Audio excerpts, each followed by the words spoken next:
हरे कृष्णा।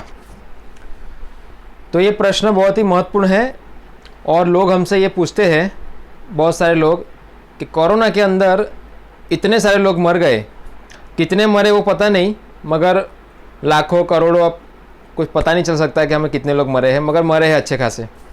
तो वो सबकी गति क्या है, कहाँ पर गए होंगे वो लोग, ऐसा। तो उसका बहुत सरल तरीके से उत्तर दिया है भगवद गीता के अंदर।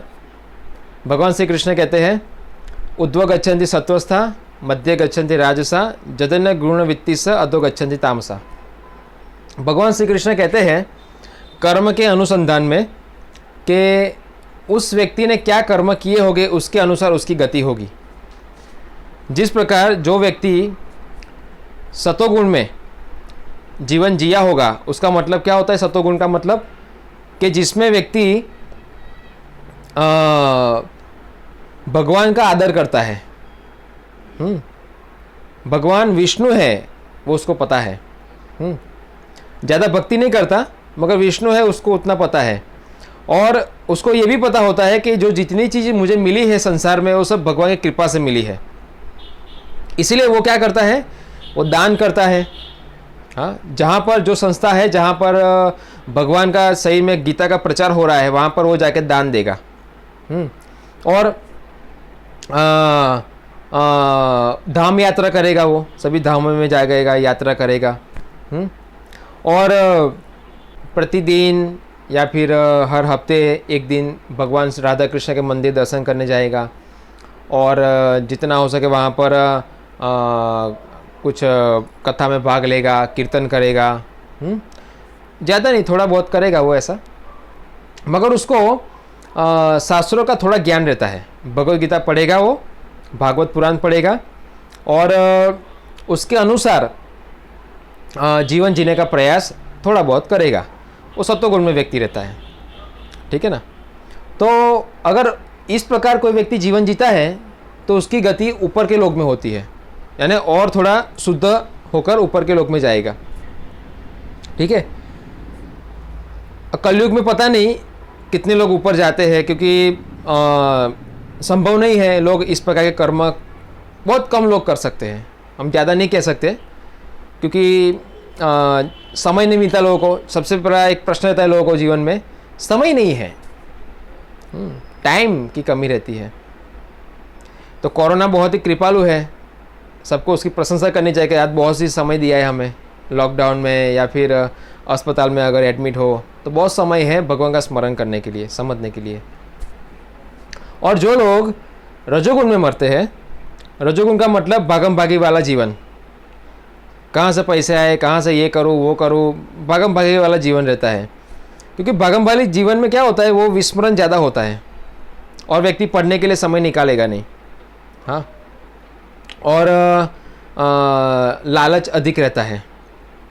तो इसमें इसके अंदर क्या होता है कि हमारे से कई सारे पाप कर्म हो जाते हैं।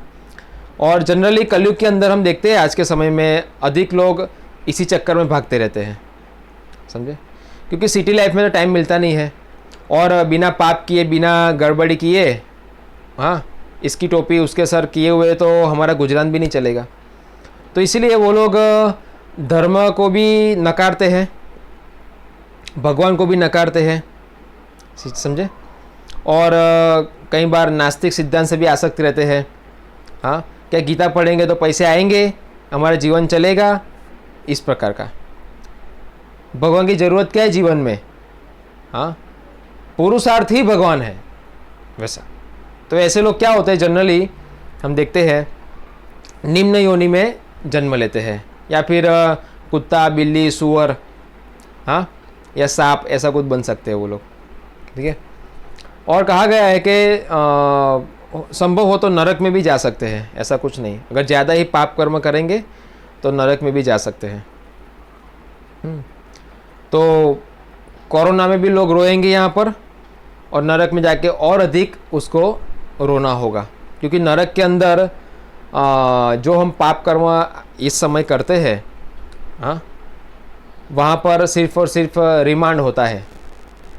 हाँ, सिर्फ पिटाई होती है, पूरा दिन पीट पीट करेंगे हमें, समझे ना, और कुछ नरक के अंदर एक्टिविटी नहीं होती, समझे। और तमोगुण में व्यक्ति मरता है, वो तमोगुण का मतलब आलस्य, समय है, सब कुछ है, हाँ, घर में भगवद गीता भी है मगर लोग पढ़ेंगे नहीं, क्या मिलेगा, भगवद गीता पढ़ के क्या मिलेगा, हाँ वैसा। और मांसाहार, नशा, व्यभिचार, जुआ, समझे ना, ये सब में लोग आसक्त रहते हैं। भगवान भगवान कुछ नहीं है, हम ही भगवान हैं, समझे। और ये संसार अपने आप चल रहा है, केमिकल रिएक्शन, समझे ना, ये सब चीज़ें कि ज़्यादा वो लोग बकवास करते हैं। तो वैसे लोग तमोगुण में रहते हैं, और तमोगुण में जो व्यक्ति मरता है वो निश्चित रूप से नरक जाता है। और आज हम देख सकते हैं, समय जो कोरोना समय चल रहा है, इसमें इतने सारे लोग मर गए, तो लोग अपने अपने अनुसार अपने अपने सिद्धांत से आसक्त होंगे और इस प्रकार कर्म करते होंगे, समझे। भगवान के सिद्धांत से लोग ज़्यादा मात्रा में लोग नहीं चलते होंगे, तो उनकी गति ज़्यादातर हम देख सकते हैं आज के समय में, कोरोना में जो लोग मरे, ज़्यादा लोग नरक प्राप्ति हुई होगी। और नरक के अंदर जो वर्णन है भागवत पुराण के अंदर आया है कि बहुत ही विपरीत होता है, इतना मारते हैं वहाँ पर, इतना मारते हैं कि व्यक्ति जब ऐसा बोलता है वहाँ पर नरक में कि बस अब मुझे मत मारो, उतना ज़्यादा मारते हैं। क्योंकि ये जो मत मारो, ये सब मत करो, अब मैं नहीं करूँगा, ये सब तो उसको यहाँ जन्म में करना चाहिए था। भगवान ने शास्त्र दिए थे, भक्त दिए थे, धर्म भी है, भगवान के मंदिर भी है, मगर कभी गया नहीं, हाँ, कभी धाम यात्रा वगैरह कुछ नहीं किया। और फिर वहाँ जाके बोलता है कि मुझे माफ़ करो, मैं अब नहीं करूँगा। तो बोला ये तुझे अवसर मिला था तब वो तुझे किया नहीं, अभी यहाँ बोल रहा है, यहाँ तो सिर्फ मार ही पड़ती है, यहाँ कुछ और होता नहीं है। तो इसीलिए बहुत ही विपरीत है। जो लोग बचे हैं उनके लिए एक संदेश है कि अभी से आप अपनी मानसिकता को बदलिए, नास्तिक विचारधारा को छोड़िए और अभी से भगवद गीता पढ़ना शुरू कीजिए, भगवान का नाम लीजिए, राधा कृष्ण मंदिर जाइए, सेवा कीजिए। अगर आप बीमार हैं तो अपने बिस्तर पे लेटे लेटे आप हरे कृष्ण कृष्ण कृष्ण हरे हरे, हरे राम राम राम हरे हरे इन जप किया कीजिए। अगर आपकी ऑक्सीजन के कारण अगर मृत्यु हो भी जाती है और आपके मुख पे अगर भगवान का नाम है तो आपको कोई हानि नहीं होगी, समझे ना। आपकी गति अच्छी जगह पर जाएंगे, अच्छा जीवन मिलेगा और अच्छे से आप भगवान को समझ सकते हो।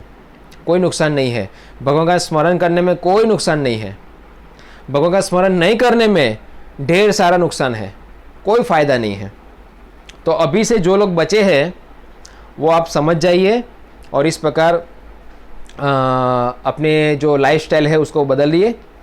और जो समय मिले अभी आपको, वो समय में अच्छे तरीके से कृष्ण भक्ति का अभ्यास कीजिए, समझे। तो जो मृत्यु आने वाली है हमारी, निश्चित है आएगी, कोई नहीं बचा आज तक, है ना।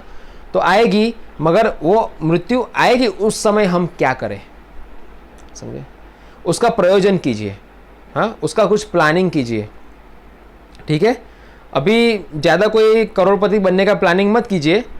अब मृत्यु आए उस समय किस प्रकार शरीर छोड़े उसका प्लानिंग कीजिए। ओके, हरे कृष्णा, धन्यवाद।